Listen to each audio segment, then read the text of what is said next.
Vamos a ver la decisión de un proyecto simple con el método del valor presente neto. Hay decisiones simples, financieras, como por ejemplo esta que vamos a desarrollar, en el ejemplo de un reemplazo de una máquina. Hay otras decisiones de presupuesto de capital que son más complejas para una empresa. La evaluación de proyectos sería algo que incluye un conjunto de herramientas un poco más complejas. Y el flujo de caja es una herramienta común a cualquiera de este tipo de decisión, que siempre tenemos que tener en cuenta que no es como el cuadro de resultados, porque solamente se incluyen los flujos de efectivo. Para cualquier decisión sobre un proyecto, cualquiera sea de ellos, los flujos son los incrementales, flujos incrementales netos. Netos en el sentido que, por ejemplo, un producto incluido nuevo puede aumentar los flujos de efectivo por la venta de esos nuevos productos, pero al mismo tiempo pueden sustituir productos que son anteriores. Esa sustitución de ventas sería una reducción del flujo de efectivos que también hay que tenerlo en cuenta en el proyecto. No debe ser el razonamiento en términos de promedio. Es decir, puede que haya sido exitoso toda la vida, pero lo que importa es de acá en adelante cuando se hace un proyecto. Puede ser fracaso de muchos intentos previos, pero puede que ahora las oportunidades estén abiertas para el nuevo proyecto. Lo que hay que hacer es considerar el flujo futuro y sobre eso es lo que hay que tomar la decisión. Otros criterios son que debe incluirse el costo de oportunidad de los recursos que se poseen. Por ejemplo, terrenos o la mano de obra son recursos que, si no se realizara el proyecto, si no se ejecutara el proyecto, son flujos de efectivo posibles por venta o alquiler de esos recursos. Entonces hay que tenerlo en cuenta para el proyecto. La evaluación de ese proyecto debe tenerlo en cuenta. Luego, la asignación de gastos generales tiene que ser no como se hace contablemente, sino debe ser la que efectivamente podamos medir en el proyecto. Es decir, los gastos generales como los sueldos indirectos, los alquileres, los gastos en energía o los gastos en calefacción deben ser aquellos que efectivamente sean los que puedan atribuirse al proyecto y no como una ponderación o un promedio calculado arbitrariamente. La inflación debe tenerse en cuenta en forma específica. Los distintos rubros del proyecto van a crecer nominalmente en forma diferente y esto hay que tenerlo en cuenta para lograr flujos reales y eso es lo que vamos a hacer. Cuando se logran esos flujos reales hay que tener en cuenta que la tasa con la que se descuenta debe ser tasa real. Si no, los flujos nominales se descontarán con tasa nominal. Los flujos de efectivo nuevos tienen que ser los que están después de impuestos. No puede decidirse antes de pagar los impuestos. Luego, los costos hundidos son los que sobre los cuales no se puede decidir, son pasados. Siempre nosotros tenemos que tener en cuenta los flujos futuros. Costo hundido no puede ser criterio ni para apoyar ni para no apoyar. Podemos tener flujos sobre un proyecto en particular acumulados en el pasado, pero no podemos decidir para darle valor a ese pasado ni para tener en cuenta un flujo futuro para que la tasa de rendimiento incluya los flujos pasados. No son buenos criterios para asignación de recursos en un proyecto. Luego, el costo de financiamiento no debe incluirse en un proyecto porque esto va a estar implícitamente incluido en la tasa de descuento de los flujos cuando se hace el valor presente. El proyecto, para decirlo de otra manera, tiene que ser rentable o no, con cualquiera sea el criterio que calculemos esa rentabilidad, independientemente del método de financiación. Los flujos de efectivos deben incluirse solamente cuando sean efectivamente pagados en el periodo en que sean efectivamente pagados, no con el criterio contable del devengado. Cuando se generan los flujos de efectivo en un proyecto pueden clasificarse en tres. El inicial, los que están en la operación, los flujos de efectivo luego de impuestos serían todos ahí, y después los flujos de efectivo al final. Eso es lo que vamos a tratar de caracterizar. Cuando hacemos el desembolso inicial, no son los de operación, que son los del punto 2. Los flujos de desembolso inicial no necesariamente están en un primer periodo, pueden estar repartidos, y sobre todo cuando se hace una construcción grande. Lo común es del desembolso inicial es cuando se compra una máquina, un edificio. Esto debe estar incluido, en esto debe estar incluido el costo de instalación, el costo de transporte, el entrenamiento de los empleados para poder operar la máquina al inicio, todo lo que sea puesta en marcha y lo que se va a denominar base depreciable. Depreciable porque sobre esa es el valor contable de ese activo para poder hacer las depreciaciones. Pueden haber flujos de efectivo que disminuyan ese desembolso inicial, como por ejemplo la venta de una máquina vieja que va a reemplazar. Y eso por el valor contable, por supuesto, el valor residual.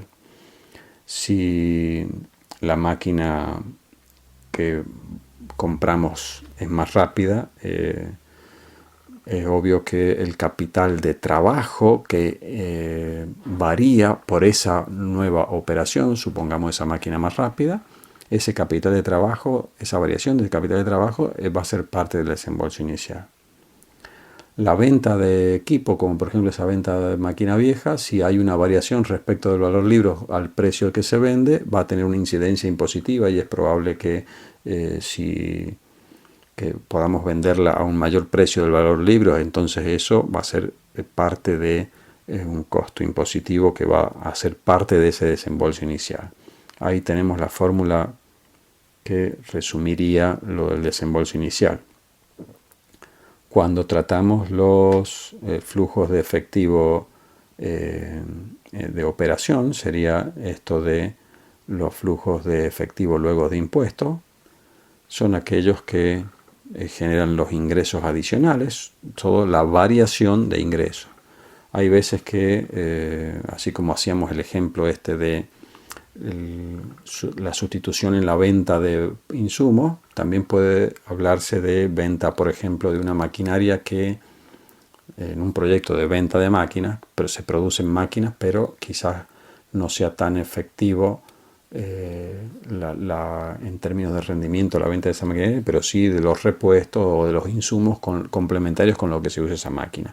Por ejemplo, una impresora y el tóner de la impresora sería también un flujo de efectivo a considerar.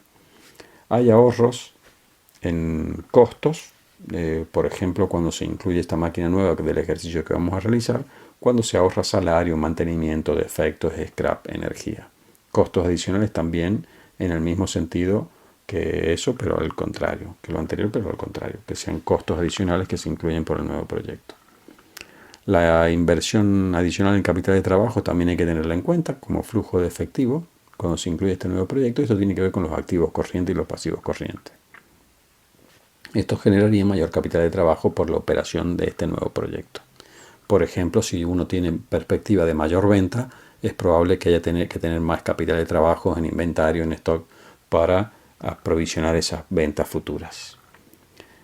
Luego hay que tener en cuenta esto de las depreciaciones adicionales que pueden servir para reducir el pago de impuestos, por ejemplo, impuestos a activos.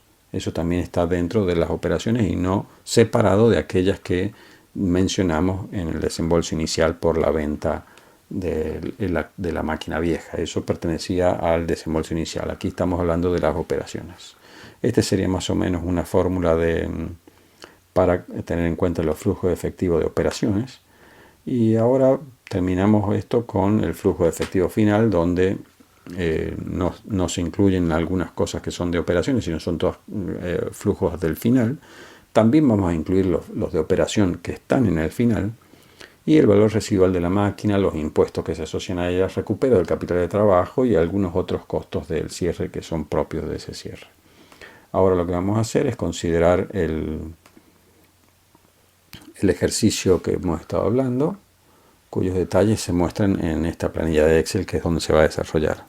Suponemos una máquina nueva que cuesta 75.000, con un valor de rescate esperado a los 5 años, que sería su vida útil, de 15.000, gastos de transporte e instalación de 6.000 y una variación en el capital por ser máquina más rápida del razonamiento que habíamos hecho.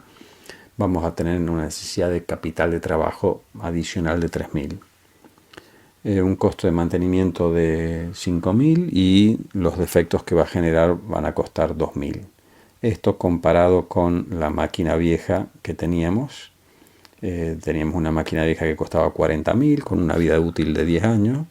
Ya lleva 5, por lo tanto se han amortizado 20.000. El precio de venta que vamos a ejecutar es de 22.000, es decir, hay 2.000 de diferencia respecto al valor libro.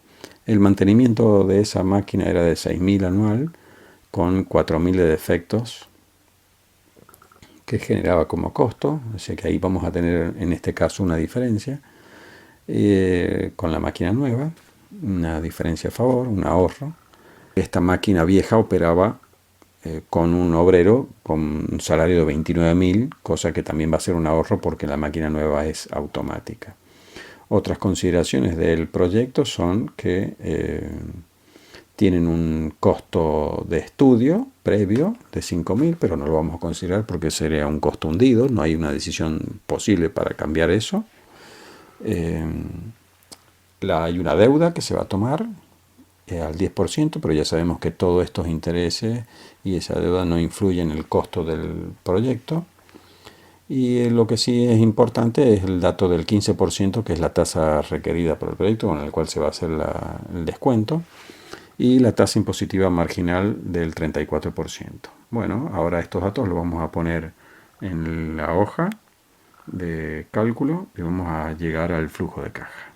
Bueno, para poder llegar al flujo de caja notamos lo que habíamos puesto en el planteo del problema. Aquí vemos el cálculo del valor de libros para la máquina nueva, que obviamente es el precio más el transporte de instalación y menos sería la depreciación anual por la diferencia entre la vida útil y la vida útil actual, que como esta es cero, solamente aquí se tiene en cuenta, o sea, el resultado es el precio por más el transporte de instalación. En el caso de la máquina vieja vemos que han sido 5 años de amortización de 4.000 y eso hace que el valor del libro sea 20.000. Vemos los otros datos como el valor de rescate esperado para la máquina nueva de 15.000, los aumentos de insumo necesarios de 3.000 para la máquina nueva, las depreciaciones anuales donde hay una diferencia, al ser la máquina nueva más cara, hay una diferencia mayor ahí de depreciación, eso va a influir en el proyecto, eso va a ser importante para el proyecto, más que nada en la parte impositiva, no por la depreciación misma. Después vemos que en el salario está la diferencia a favor del proyecto, ya que en la máquina nueva no hay salario. En mantenimientos hay una diferencia de 1.000 y otra diferencia en defectos también para la máquina nueva. Bueno, con estos datos pasados de las referencias a esta forma en la planilla de cálculo, se pueden empezar a calcular cuáles son los flujos de caja. Primero tenemos el desembolso inicial, hay que acordarse de los 3 elementos con los que íbamos a dividir los flujos. El flujo inicial, los desembolsos inicial, que en este caso son 62.680, está compuesta por la compra de la máquina nueva menos la venta de la máquina vieja. Es decir, la compra es el precio más el transporte y la instalación, menos el valor de la máquina vieja, y tenemos que agregarle la diferencia entre el valor de venta y el valor del libro con la tasa impositiva, es decir, ahí hay un impuesto por una ganancia en ese activo, entre ese es 22.000 y 20.000, esa es la ganancia con la que se somete a la tasa de marginal del 34%. Y también en el desembolso inicial están los 3.000 del aumento de los insumos necesarios de la máquina nueva. Eso sería el total del desembolso inicial. Luego podemos ver los ahorros anuales luego de impuestos, es decir, aquí claramente en la fórmula se suman cuáles son los ahorros anuales, los 29.000 de salario, la diferencia por mantenimiento y la diferencia por los defectos. A eso se lo multiplica, todos esos ahorros se los multiplica por 1 menos la tasa marginal, porque ese beneficio va a tener impuesto a ganancias y por lo tanto hay que descontarlo. Por eso está multiplicado por 1 menos la tasa. Ese sería entonces el ahorro anual luego de impuestos. Y después tenemos el beneficio impositivo por depreciación. Ese beneficio impositivo por depreciación es el cómputo de esa diferencia de depreciación que habíamos puesto como menos 9.200. Es un impuesto, ahora tenemos en la fórmula que quitarle ese negativo y multiplicarlo por la tasa marginal impositiva. Ese es el resultado del beneficio impositivo por depreciación. Nos hace ahorrar en impuestos sobre el activo. Bueno, ahora tenemos la suma de los flujos de efectivo luego de impuestos, que serían esos 21 más los 3, serían esos 24. Y por último, el tercer grupo de flujos de efectivo sería el flujo de caja terminal, que sería el valor de rescate esperado de 15.000 para la nueva máquina, más esos 3.000 de aumentos en los insumos necesarios, que era el capital de trabajo que se requería, que ahora se recupera por la mayor rapidez de esa máquina. Todo esto se pasa al cuadro de flujos de caja, donde tenemos los 5 periodos del proyecto. Ponemos primero la diferencia de depreciación de 9.200 que habíamos dicho, pero que no está en los flujos de caja, sino que lo hemos puesto acá con gris para tenerlo presente en el cálculo. Y después hemos puesto los salarios anuales que se ahorran, el mantenimiento anual que se ahorra por el cambio de máquina y los defectos anuales que se ahorran. El ahorro anual es la suma de todo eso, ya lo vimos que se multiplicaba por 1 menos la tasa marginal porque es ganancia que está sujeta a impuestos. Entonces en todos los años hemos puesto del periodo de 1 al 5 ese ahorro anual luego de impuestos. Luego tenemos el beneficio impositivo por depreciación, que ya lo hemos computado con la tasa marginal por la diferencia de depreciación, los flujos de caja, que sería en el momento cero el flujo, el desembolso inicial, que ya lo hemos computado, y después todos los periodos con del 1 al 4, con el flujo después de impuestos, el flujo después de impuestos. Y en el último tenemos el flujo después de impuestos más los 18.000 de los flujos por cierre o terminal. Aplicándole a esa fila de flujos de caja la fórmula de valor presente, tenemos los 27.552,24 del valor presente neto de este proyecto. Con esto se concluye el cálculo y después están los criterios para tomar decisiones adicionales, pero bueno, eso ya es otro video.